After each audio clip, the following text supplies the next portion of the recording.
So when it comes to the typing system, it's always best to do the tutorial. But long story short, here's how you know the names, right? You got vaccine, data, virus, free, variable, and unknown, right? Some types are, well, three of these types, vaccine, data, and virus, are weak to each other, depending on which one's going up against two, and the others aren't weak to each other at all. But let's go through it. Side note, this is also the same typing and category for card battling, so it's good to keep that in mind. There's also a glitch where in training Digimon or lower, basically level 1 Digimon, it looks like, can quite often beat a Mega Digimon. The game tells you that there's a glitch, so pay attention to that, because I don't think it's like very big and apparent, because there's plenty of Mega Digimon I beat by throwing out a baby Digimon. So anyway, here's the favorable compatibility, right? I already forgot the names just from what I just told you. But yeah, this is weak to this is weak to this, and this is weak to this. It's like a water, grass, and fire type of situation. I think it's ghost, virus, data. Yeah, ghost, virus, data. Right? Let me go back and check.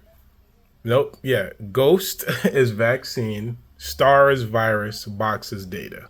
So vaccine is strong against virus. Virus is strong against data. Data is strong against vaccine. Right. Those are the typings you have to remember. A lot of these, no data, free, variable, and unknown, they don't have any weaknesses or unfavorability weaknesses. So that's one good thing to remember. Also, all in training Digimon are no data. All in training 1 and in training 2, that's a bit what we like to call baby, but in training 1 and 2 are no data. And good to remember that for card battling. Now let's get into elements. Elements are going to show you what the Digimon possesses an affinity for, right? Affinity is what extra damage they do for attacks. If you play Pokemon, it's like called stab damage or something. It's very similar to that. But yeah, if a Digimon has an affinity for something, they'll do extra damage with it. Digimon also have weaknesses to certain typings too. So even if the Digimon doesn't do additional stab damage with a certain attack, it can still do additional damage to a Digimon that's weak to that attack. Quick skip, it's good to mention to always look at the Digimon special skill that you're using. Right? So his special skill is Atomic Blaster. It targets all enemies. It's a fire physical attack power at 100, but it immobilizes next turn for recoil. What's key here is that it does increase damage to targets with the unknown trait. So essentially his special ability is really strong against Digimon with unknown trait. So even though the unknown Digimon don't specifically have a weakness, they do have Digimon that have advantages against them. In this case, War Growlmon. Now, you see, Agunimon, right? Increased damage to targets with vegetation trait. Not Agunimon, Aldemon. I apologize because I wanted this guy. His attack is Atomic Inferno. It's not only a fire physical attack power at 30 times 3, which is basically 90 and a 10% crit rate, but you'll see he's advantage against vegetation Digimon. Boom. Increased damage against targets with evil trait. That's Beo Wolfmon. So these are what you want to look for in the Digimon that you're using. Rise Greymon, right? Really strong attack. Doesn't have increased damage against anything specifically, but still a really strong attack. 50 times 3, right? 60% accuracy for all 3 hits though. Now look, right? Rise Greymon. I should have probably told you, but first look at the enemy, right? He's weak to box. Oh no, reduced damage. He's strong to box. He's weak to ghost. I forgot what ghost is. It might have been vaccine, whatever. Right? He's also weak to thunder. Really weak to thunder. So that's how you read it. Blue is what this Digimon is weak to.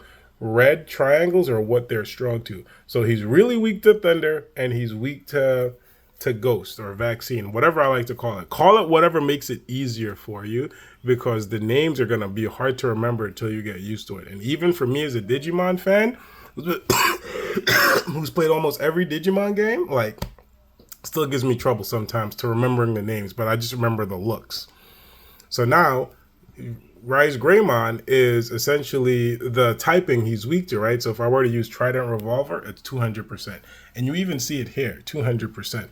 But if I go to the electrical attack that he's also weak to, 400%. Yes, I did put this attack on specifically for the video. Knowing Rice Greymon's also a physical attacker, I made sure I pick an electrical physical attack, not a magic attack. Very important.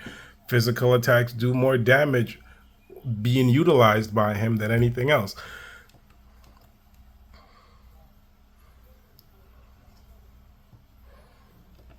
Now, it's important. What's also important to mention is that was not peak damage that he could do, because he's really good at using not water attacks, because it's different. It's read differently here. But he's resistant to steel attacks, he's resistant to light attacks, and he's resistant to the star, right? Which I think is virus. Resistant to virus, weak against data, right? So that's how it's read. Doesn't really do much for his attacks. He can do anything for his attacks. You just want to make sure that they're physical. Now, how I decide if a Digimon is physical, by the way, is I look at their special ability. His special ability is a physical attack, which means that I made sure to put more damage into his attack versus his init, and that's why he's also daring, because daring is an attack and defense boost as he levels up. Is attack and defense boost as he levels up, and also the equipments are also boosting his attack. While it's not by a crazy amount, I need to put a better attack enhancement on. But yeah, right. And I made sure that all his skills are physical skills. Oh nope, that's a fire magic one. I messed up. I need to switch that out. See, I mess up. But yeah, that's how typing works. That's how advantage works. I hope this video helps, and thanks for watching.